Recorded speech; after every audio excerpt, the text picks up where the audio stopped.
Welcome to वाइसीज। अब आप ये जानने के लिए काफ़ी क्यूरियस होंगे कि इन्हें पोर्टफोलियो में शामिल करने के क्या तरीके हैं।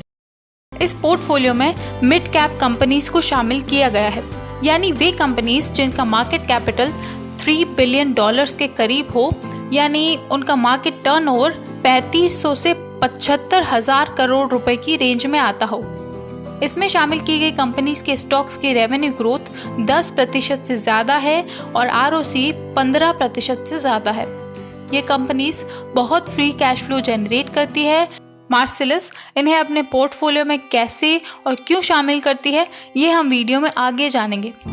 सबसे पहले शुरुआत होती है करीब 450 कंपनीज के डेटा के साथ, जिनका मार्केट कैप 3500 से 75,000 करोड़ का होता है, यानी ये मिड कैप कंपनीज होती हैं। इन्हें कॉर्न स्क्रीन्स के थ्रू फिल्टर किया जाता है, यानी कॉन्स्टेंटली नैरो डाउन होती हुई लिस्ट प्रिपेयर होती है, जिसमें 90% कंपनीज पहले ही बाहर निकल जाती हैं। इस स्क्रीनिंग में अगली होती है फॉरेंसिक अकाउंटिंग स्कीम, जिसमें 12 अकाउंटिंग रेशियोज होते हैं। कंपनीज को इन अकाउंटिंग रेशियोज के अकॉर्डिंग रैंक किया जाता है। इसमें रैंक्ड लास्ट 40% कंपनीज को बाहर एलिमिनेट किया जाता है। इस प्रोसेस के बाद बचती है 200 से 250 कंपनीज।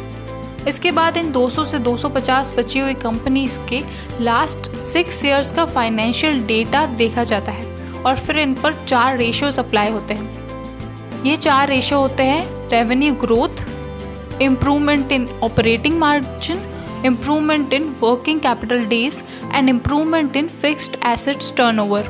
ये चारों फैक्टर्स इंक्रीजिंग ऑर्डर में होने चाहिए।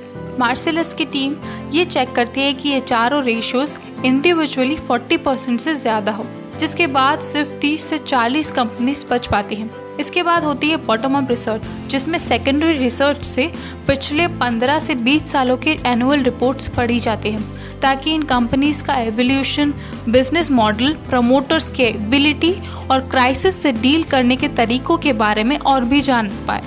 इसके बाद होती है प्राइमरी डेटा रिसर्च, जिसमें उस सेक्टर और इंडस्ट्री के 10 से 15 लोगों से बात करी जाती है, जैसे कि कस्टमर्स, वेंडर्स या फिर पुराने एम्प्लॉयज़। इस फाइनल फिल्टर के बाद 15 राइजिंग जायंट्स निकल कर आते हैं, जिन्हें मार्सेलस के राइजिंग जायंट्स PMS पोर्टफोलियो में लिस्ट किया जाता है। आपको ये वीडियो कैसा लगा हमें कमेंट कर ज़रूर बताएं। वीडियो पसंद आया हो तो चैनल को सब्सक्राइब करना ना भूलें। Thank you.